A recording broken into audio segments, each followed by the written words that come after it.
네, 안녕하십니까. 어, 두 번째 영상으로 찾아왔습니다. 2020년도 2022 개정 통합과학 두 번째 중단원의 대단원이죠.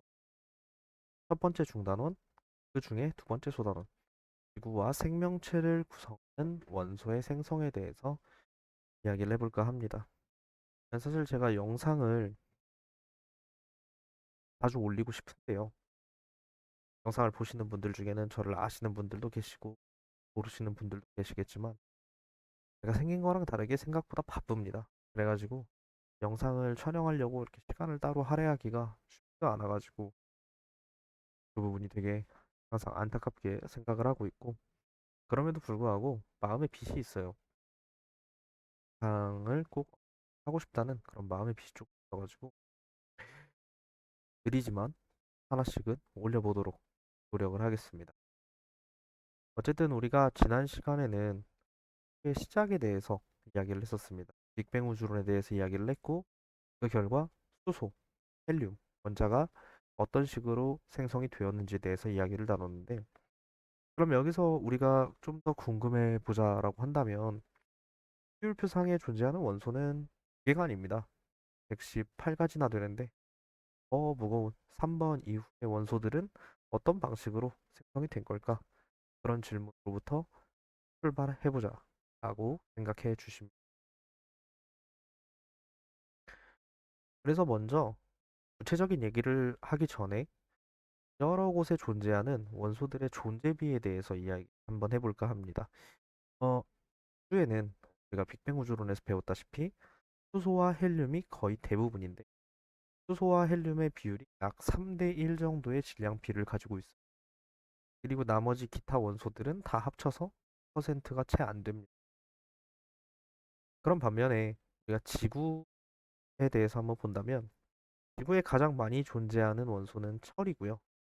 두 번째로는 산소, 또 마그네슘, 이런 순서로 되어 있습니다. 근데 지각 같은 경우에 보면 지구에서도 그 가장 위에 지각, 산소가 가장 많고요. 그다음은 그 안으로 알루미늄, 철, 칼슘, 칼륨, 마그네슘, 이런 것들이 존재를 하고 있습니다. 마지막으로 생명체, 저도 사람에 대해서 이야기를 해보면 산소가 가장 많고요. 또 산소, 수소, 질소, 그런 순서로 존재를 한다, 이렇게 보실 수가 있겠습니다. 그럼 우리가 조금 생각을 해볼 필요가 있는 게, 지구에 가장 많은 건 수소와 헬륨이라 그랬어요. 근데 지구, 지각, 사람, 여기에 존재하는 원소들은 어쨌든 간에 많은 양을 차지하는 것들이 수소도 아니고 헬륨도 아니라는 거예요. 도대체 더 무거운 원소들은 어떤 식으로 생겨서 지구를 구성하게 되었을까? 지각을 구성하게 되었을까? 혹은 사람을 구성하게 되었을까? 그것들이 우리가 다루고 싶은 주제다 이거죠.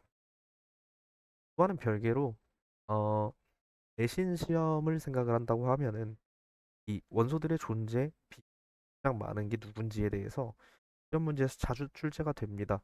그래서 대부분의 경우에 암기를 해두시는 걸 드리는데, 어떤 식으로 암기를 해야 될지에 대해서는 개인의 취향이라서 이렇게 해라, 저렇게 해라, 이렇게 말씀을 드리기가 조금 어, 주저가 되지만, 일반적으로 전통적으로는 첫 글자를 따는 글 따가지고 암기를 하는 방식을 많이 썼죠. 지구는 혈산규 이런 식으로요. 혈산규만이 이렇게 외우셔도 되고요. 지각 같은 경우에는 좀 유명한 편입니다. 산, 알철, 칼나, 칼마 해가지고 이거 보통 산규, 알철, 칼나, 칼마 이래서 8개를 다 예전에는 외웠던 것 같은데, 어쨌든 산규, 알철 이 정도까지는 기억을 해두시면 좋을 것 같고, 생명체 같은 경우에는 첫 글자 따서 산, 탄, 수, 질 퍼센테이지까지는 좀 여유가 있으시면 암기해 두시면 좋겠고, 여유가 없으시면 패스하셔도 될 것 같습니다. 그래서 우리는 이걸 첫 글자 따가지고 암기했다는 전제로 다음 이야기로 넘어가 볼까 해요. 그래서 먼저 별의 탄생에 대해서 이야기를 해보자는 겁니다. 왜 별의 탄생에 대한 이야기를 해야 되냐면, 별에서 무거운 원소들이 생성이 되기 때문이에요. 그러면 우리가 이제 중학교 3학년 2학기 마지막 단원에서 다뤘던 이야기를 잠깐 해보면, 수에는 성운이라고 하는 물질들이 있습니다. 그리고 이런 성운은 성간 물질, 그러니까 별과 별 사이에 있는 물질들로 이루어져 있는데 뭐 먼지 그런 것들도 있지만 수소, 헬륨 이런 것들도 있고 그래서 결국에 얘네들로 이루어진 이 성운이라고 하는 것은 사실 동일하게 만들어져 있지는 않습니다. 그러니까 여기저기 좀 모여 있는 부분도 있고 모여 있지 않고 좀 듬성듬성 있는 부분도 있어요. 그럼 그 중에서 조금 더 밀도 있는 부분이 있을 것이고 시간이 지나면서 그 밀도가 큰 부분을 중심으로 중력에 의해서 수축이 일어나게 됩니다.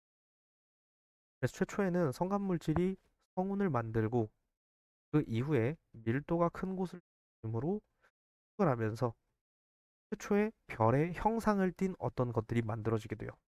그걸 우리가 원시별, 프로토스타라고 말을 하고 그 당시의 중심부의 온도는 그렇게 높지는 않습니다. 물론 지구를 기준으로 한다면 엄청나게 높은 온도겠죠. 대부분의 천체들을 기준으로 한다면 그렇게 높은 온도는 아니에요. 시간이 지나면서 이게 온도가 계속해서 높아집니다. 을 하게 되면 밀도가 커지기 때문에 온도가 함께 높아지게 되는 거죠. 그러다가 중심부의 온도가 1000만 켈빈, 아주 높은 온도가 되면 그때부터 우리는 소위 수소 핵융합 반응이라는 핵융합 반응이 일어나게 됩니다. 이런 수소 핵융합 반응이 일어나는 상태를 우리가 이제 별이라고 부르게 되고 다른 이름으로는 주계열성이라고 부르게 됩니다. 그래서 지금부터는 우리가 별의 탄생 과정을 보고 나서 별의 일생에 대해서 이야기를 하게 될 건데 이 별의 일생 속에서 어떻게 무거운 원소들이 만들어지는가 그것들에 대해서 중심적으로 확인을 해주시면 좋겠습니다. 자, 넘어가 보면 그래서 주계열성에서 일어나는 수소핵융합 반응에 대해서 잠깐 이야기를 해볼까 합니다. 수소핵융합 반응이라는 것은 사실 생각보다 복잡한 반응이고 여기서 다루기에는 면이 모자란 그런 상태 되게 어려운 이론이 되겠는데 쉽게 설명을 한다면 아주 높은 온도에서는 4개의 수소 원자 핵이 하나의 헬륨 원자 핵으로 변할 수가 있다는 말입니다. 수소 원자 핵에는 기본적으로 양성자 1개가 존재를 하게 되는데 즉 다시 말하면 양성자 4개가 양성자 2개 남고 자 2개로 변환이 되어서 새로운 원자 핵을 만드는 과정이라고 보시면 됩니다. 근데 이 과정에서 질량의 결손이라는 게 발생을 하게 되고 줄어들게 되고요. 그 과정에서 이 질량은 에너지로 바뀌게 됩니다. 질량 결손 에너지다 이렇게 말을 하기도 하고 학교에 따라서는 아인슈타인의 E는 mc의 제곱이라는 공식을 통해서 에너지와 질량이 서로 전환이 가능한 요소다라는 것에 대해서 배우기도 합니다만 일단은 그렇다 정도만 알아두시면 되겠고요. 좌우지간 이렇게 발생하는 에너지들을 우리도 사용하고 삽니다. 대표적으로 우리 근처에 가장 가까운 별이 태양이고 태양 역시 주계열성 단계이므로 중심부의 온도가 1000만 켈빈이 넘을 거고요. 그러므로 수소 핵융합 반응이 일어날 건데 그 결과 내부에 헬륨 원자 핵이 생기면서 에너지가 발생을 하게 되죠. 그래서 결론. 수소 원자 핵은 헬륨 원자 핵으로 전환이 되어지고 1000만 켈빈 이상에서요. 그 결과 에너지가 발생하고 질 감소하게 된다. 이게 수소 핵융합의 기본적인 개념입니다. 한편 우리가 주계열성이라고 하는 것은 대부분의 일생 동안 별이 보내는 단계이고 또 이런 말도 해요. 계열성의 크기는 거의 변하지 않는다. 이런 얘기를 하고도 합니다. 왜 그러냐라고 생각을 해보면 사실 주계열성에서 작용하는 힘은 두 가지는 아니겠지만 우리 교육과정상에서 대강 보면 크게 두 가지인데 하나는 질량을 가진 모든 물체가 가지는 중력입니다. 중력은 항상 중심 방향을 향해서 작용을 하게 되기 때문에 안쪽으로 땡기는 힘이라고 봐주시면 될 것 같아요. 근데 반면에 내부에서는 수소 핵융합 반응이 발생을 하고 수소 핵융합 반응에 의해서 에너지가 밖으로 방출하면서 생기는 힘이 존재를 합니다. 그걸 우리가 이제 내부 압력, 인터널 프레저라고 하고요. 이 내부 압력의 크기와 중력의 크기가 서로 평형을 이루고 있습니다. 그렇기 때문에 주계열성 단계에서 주계열성의 크기는 큰 변화가 없다라고 말을 하고는 합니다. 참고 2에도 적어놨지만 당연히 별들은 기체로 이루어져 있습니다. 그렇기 때문에 모양이 항상 같은 건 아니고요. 이처럼 큰 차이가 없다. 이 정도만 체크를 해주시면. 그러면 이제 본격적으로 별의 일생에 대해서 이야기를 해보겠습니다.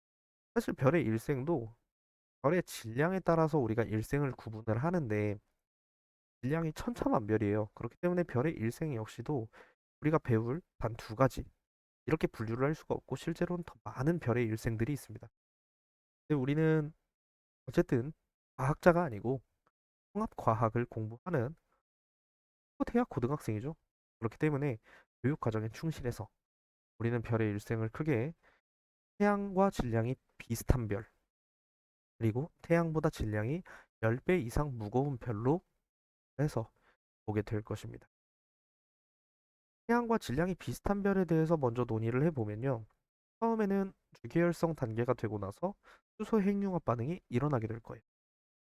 수소 핵융합 반응이 일어나면 계속해서 내부에는 헬륨 핵이 생기게 됩니다.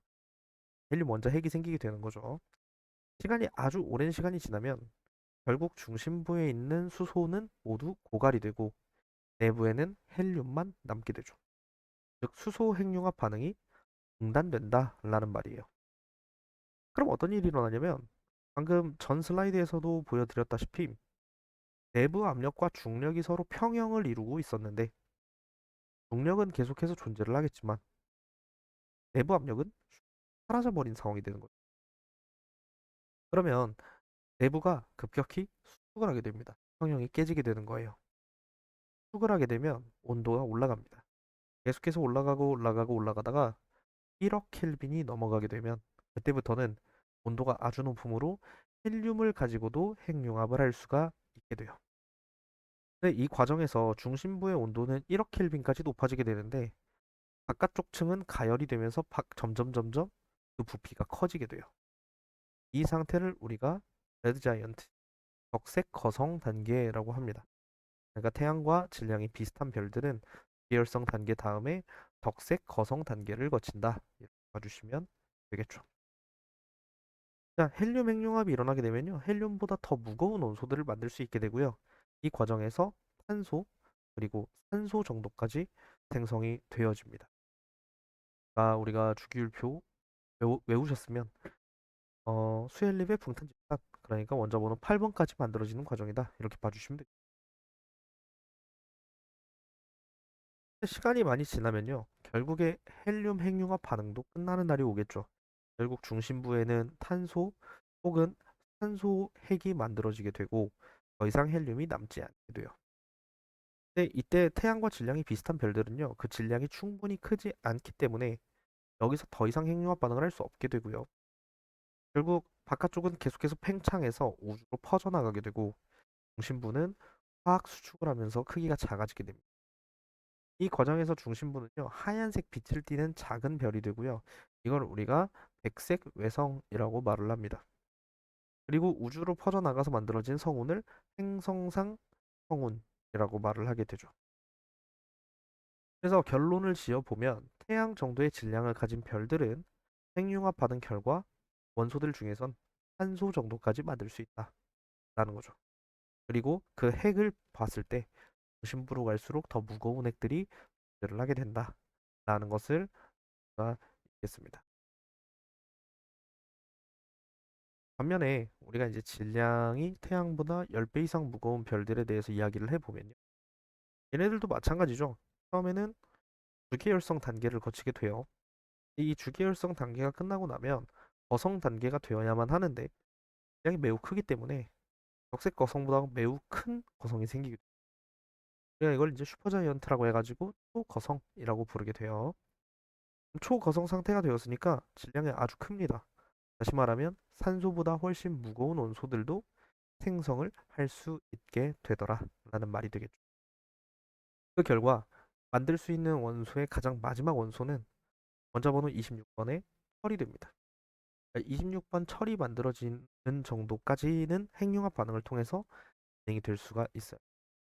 철 원자핵이 되게 안정하기 때문에 철보다 더 무거운 원자를 만들기는 쉽지가 않아요. 그래서 더 무거운 원소들을 만들기 위해서는 초신성 단계로 넘어가야 합니다.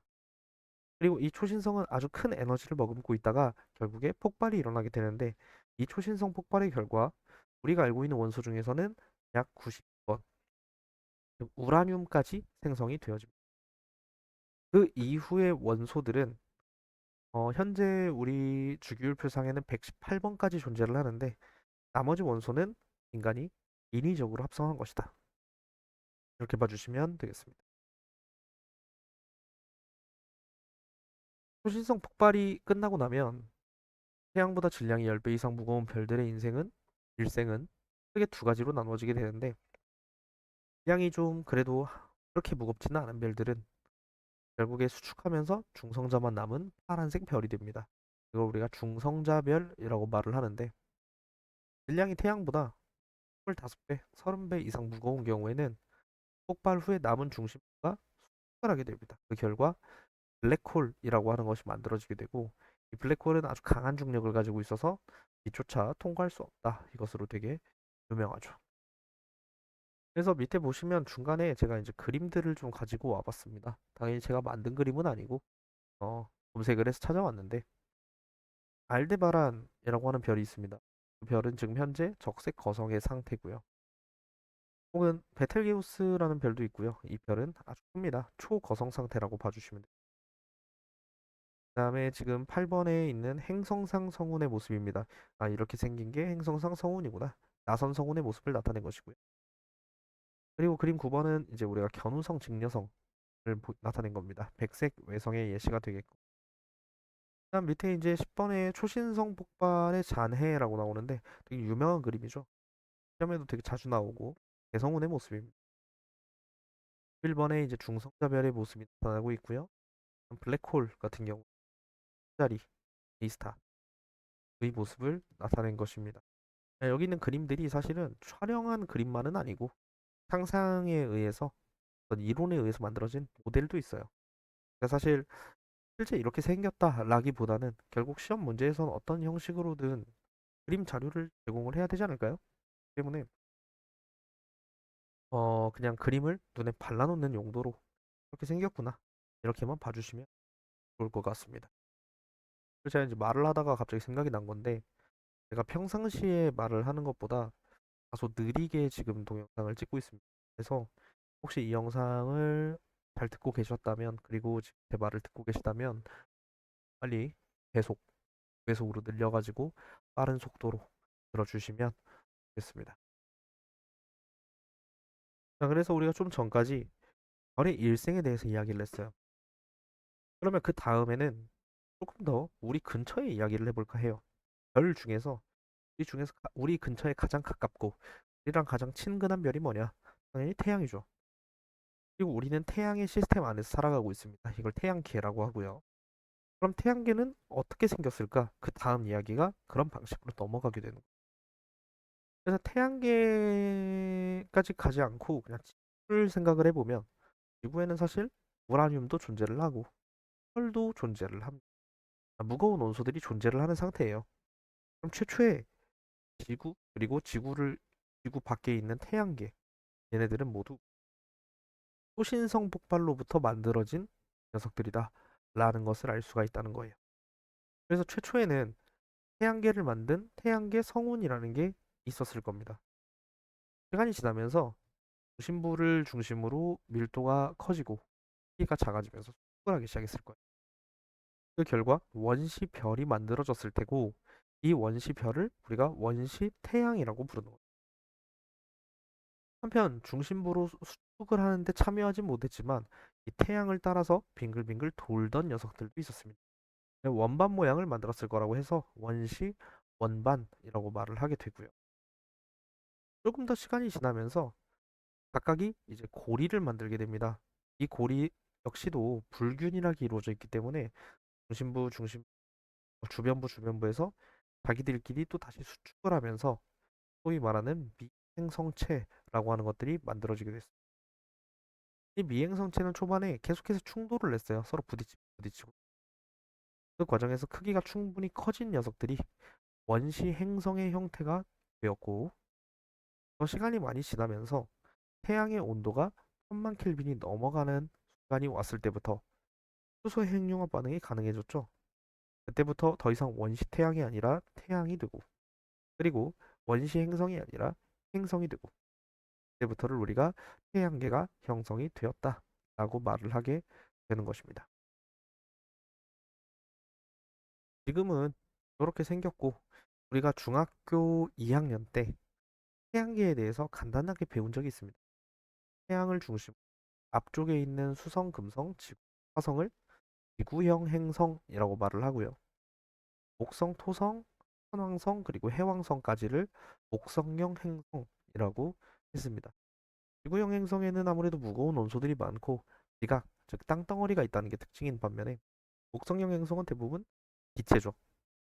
그리고 크기가 다 상당히 크고 질량도 상당히 크고 밀도는 되게 작고 그런 여러 가지 특징이 있었다고 했었습니다.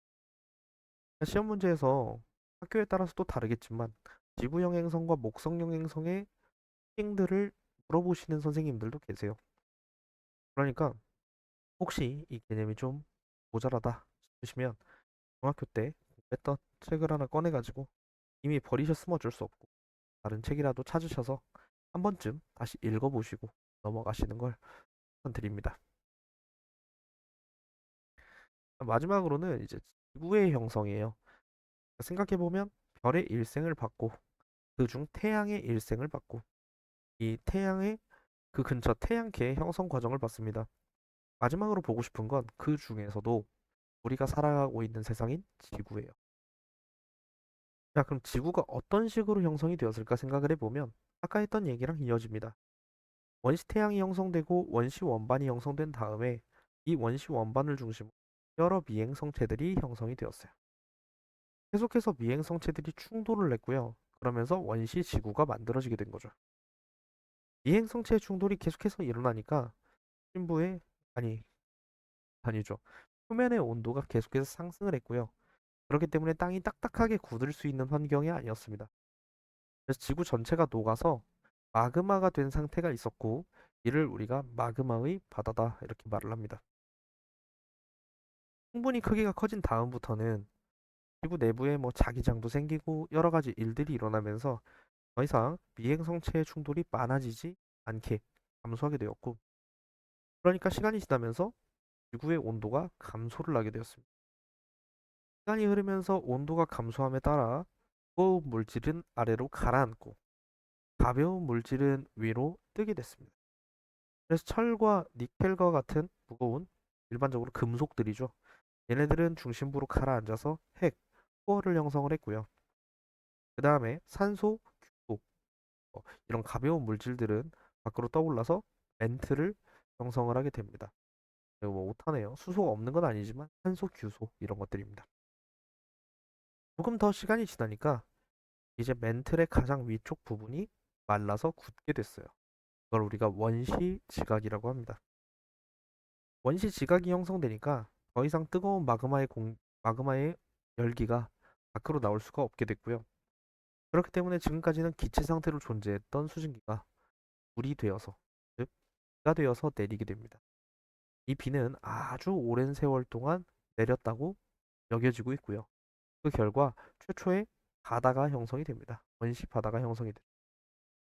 근데 이때까지만 해도 지구엔 대기가 없었기 때문에 최초의 생명체는 아마도 바다에서 형성이 되었을 것이다. 이렇게 생각을 하고 있고, 이 바다에서 살아가던 생명체들이 광합성을 할 수 있게 되면서 탄소를 만들어서 계속해서 뿜어내게 되고, 그 결과 오존층이 형성이 되면서 왜 해상생물이 등장을 하게 되는 것이다. 이렇게 여기고 있습니다. 그러면 우리가 이제 문제를 좀 풀어볼게요. 오늘 준비한 문제도 그렇게 어려운 문제들은 아닌데 25년도에 고등학교 1학년 학생들이 풀었던 모의고사를 가지고 와 봤습니다. 이 문제는 6월 모의고사 10번 문제가 되겠고요. 한번 읽어봅시다. 문제 풀이를 할 때도 지난 시간에도 말씀을 드렸던 것 같은데 아닌가? 문제를 풀 때는 사실 국어, 영어, 수학이랑 그다음에 이제 과학, 사회, 한국사는 모의고사에서도 그렇고 내신에서도 그렇고 조금 양상이 달라요. 솔직한 얘기로 우리가 지금 과학고등학교를 다니는 게 아니라면 과학을 그렇게 심도 있게 공부하는 분위기라기보다는 교육과정에 충실해서 공부를 하는 분위기일 거란 말이죠. 그리고 지금 현재까지의 교육과정의 흐름상 과학은 빠르게 그리고 정확하게 문제를 푸는 것이 중요합니다. 뭐 그게 다 아닙니까? 라고 말을 하면 뭔가 조금 달라요. 그러니까 처음 공부를 하는 과정에서 국어, 영어, 수학 이런 과목들은 조금 시간이 오래 걸리더라도 정확하게 이해를 하고 정확한 논리를 잡고 계속해서 앞으로 나아가야 된다고 생각을 하는데 그런 논리가 과학에서는 뭐 필요가 없다 이런 얘기가 아니고 제 생각에는 과학은 처음 공부를 할 때부터 문제를 보고 빠르게 생각하려고 하고 정확하게 생각하려고 하는 걸 의도적으로 해야 된다. 그게 이제 제 짧은 생각입니다. 나중에 이제 우리가 과학 문제를 풀다 보면 항상 시간 부족에 다소 시달리는 경향이 생겨요. 그렇기 때문에 과학은 세워라 내워라 풀지 마시고 보고 나한테 주어진 것이 무엇인지 내가 할 수 있는 것이 무엇인지 그런 생각을 조금 가져주셨으면 좋겠습니다. 자, 어쨌든 태양계 형성 과정의 일부를 단계별로 나타낸 것이다 그랬어요. 태양계 성운이 회전하며 수축한다라고 했는데 우리가 이제 태양계 성운 쓱 보면서도 아래 기억이 있으니까 쓱 보는 거예요. 태양계 성운에는 우라늄까지 다 있습니다. 그렇기 때문에 초신성 폭발로 만들어진 원소를 포함하고 있겠구나. 그래서 기억 동그라미 치면서 넘어가는 거예요. 그리고 원시 태양과 원시 원반이 형성된 다음에 원시 지구가 생겼다 이렇게 말을 하고 있으니까 이은 디귿으로 내려가는 거죠. 원시 지구 역시 비행성체들이 충돌하면서 성장을 했습니다. 그래서 디귿은 맞는 선지가 되겠고 니은만 체크를 하시면 돼요. 가에서 태양의 성운이죠. 성운의 중심부 온도는 점점 높아져야 됩니다. 높아져야 태양이 되겠죠. 중심부의 온도가 1000만 켈빈이 넘어야 된다고. 그러니까 니은은 오답이다. 정답 3번이다. 그래서 이제 논리는 뭐 순서대로 보셔도 상관이 없습니다만 저는 이제 시선에 대한 얘기를 하는 거예요. 태양의 성운이 그러면 초신성 폭발이 일어났겠구나. 원시 지구가 비행성체들이 충돌했겠구나. 그리고 태양계 성운의 중심부 온도는 빠져야 되겠구나. 수축해서. 이런 느낌이에요. 느낌을 이해하셨으면 좋겠습니다. 11번 문제예요. 또 6월 모의고사입니다. 신부에서 수소 핵융합 반응이 일어나고 있는 태양의 내부 구조를 나는 수소 원자와 원자 A, B의 첫 번째 전자 껍질, 두 번째 전자 껍질에 들어있는 전자수를 나타낸 것이다. 그래서 사실은 어, 이 영상을 보고 계시는 분들이 통합과학을 처음 공부했다면 풀 수 없는 문제기는 합니다. 주기성에 대한 학습이 있었어야 되고 그러더라도 모두 저보다 똑똑하신 분들이니까 안다고 생각하고 풀어보도록 하겠습니다. 우리가 이제 전자의 개수가 곧 원자 번호와 같아요. 그렇기 때문에 A는 첫 번째 전자 껍질에 전자가 두 개 있기 때문에 헬륨이 되고 B는 첫 번째 껍질에도 두 개, 두 번째 껍질에도 두 개, 총 네 개의 전자가 있기 때문에 베릴륨이 됩니다. 그 상태로 기억을 한번 보시면요. 자의 중심부에서는 A의 원자 핵이 만들어지느냐? 이상이죠. 핵융합 반응이 일어나고 있잖아요. 그러면 헬륨 원자 핵이 생길 테니까 기억은 맞는 말이 되겠죠.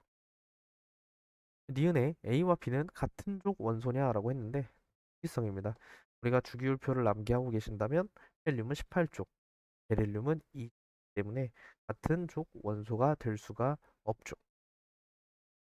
그리고 가의 중심부에서 핵융합 반응으로 만들어질 수 있는 가장 무거운 원소가 철이냐 그랬는데 가는 태양이거든요. 중심부에서 헬륨이 만들어지겠죠. 그리고 이제 주계열성 단계를 넘어가서 가장 무거운 원소까지 만들어진다고 하더라도 최대 철이 아니라 산소 정도까지만 만들어질 수가 있습니다. 따라서 디귿은 오답이 되고 정답은 1번이다. 이렇게 체크를 해주실 수 있겠죠. 다음은 9월 모의고사 9번 문제인데요. 핵융합 반응이 끝난 직후 별 가와 나래요. 그러면 우리가 생각해야 되는 게 핵의 이름을 보는 겁니다. 나는 탄소핵이고 나는 철핵이거든요. 그러면 아 둘은 질량이 다르구나. 가는 태양이랑 질량이 비슷한 핫발이구나. 그리고 나는 질량이 좀 됐다 큰 녀석이구나. 그렇게 생각을 한 상태에서 보는 거예요. 의 온도는 당연히 질량이 더 클수록 높습니다. 나가 더 높아야 되겠고요. 나에서는 초신성 폭발을 거치는 반면에 가에서는 초신성 폭발을 거치지 않아요. 그래서 D은도 답이 되겠고, 다음 디귿. 나의 중심 갈수록 무거운 원소로 이루어진 층이 분포한다. 뭐 근데 꼭 나만이 아니고 나도 무거운 원소로 이루어져 있어야 맞습니다. 밀도가 큰 물질은 아래로, 그리고 밀도가 가벼운 물질은 밖으로.